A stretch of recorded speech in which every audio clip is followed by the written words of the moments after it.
What up guys? So, good morning. Time check 1 a.m. So, meron tayong dito, Suzuki Gixxer 150. Ito yung OG unit na alam ng Bulabog Boys.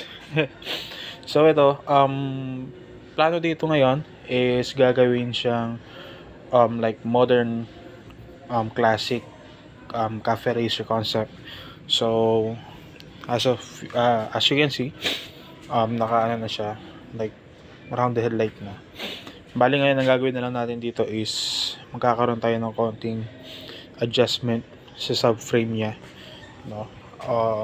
Para makita yung parang classic look ng Cafe Racer na nakalitaw yung subframe niya tapos seat lang. So basically mawawala tong grab bar, side fairings and the tapalodo. So, yon gagawin ko muna is babaklasin ko muna siya. And then, let's start from there kung ano magiging adjustment ng frame, kung meron man or basta.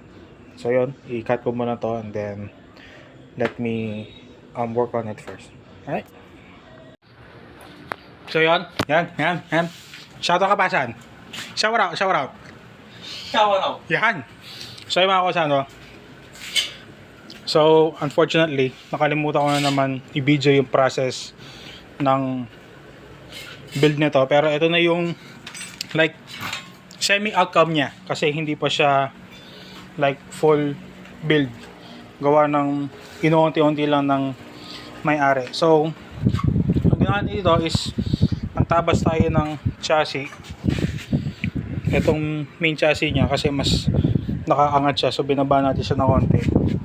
Tapos nag-install tayo ng U-bend para ma-retrofit itong custom seat na to. Tapos ang next plan niya is magpapalit siya ng pang classic na tangke.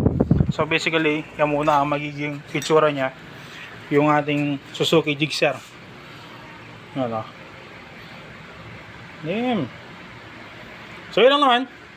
Medyo gusto naman na yung tindigan niya para mumukha siyang modern classic na saan. Modern classic. So yun, so ito magiging like pinaka part 1. Tapos upload ko na lang yung part 2 pag napalitan na yung tangke. So yun, peace out!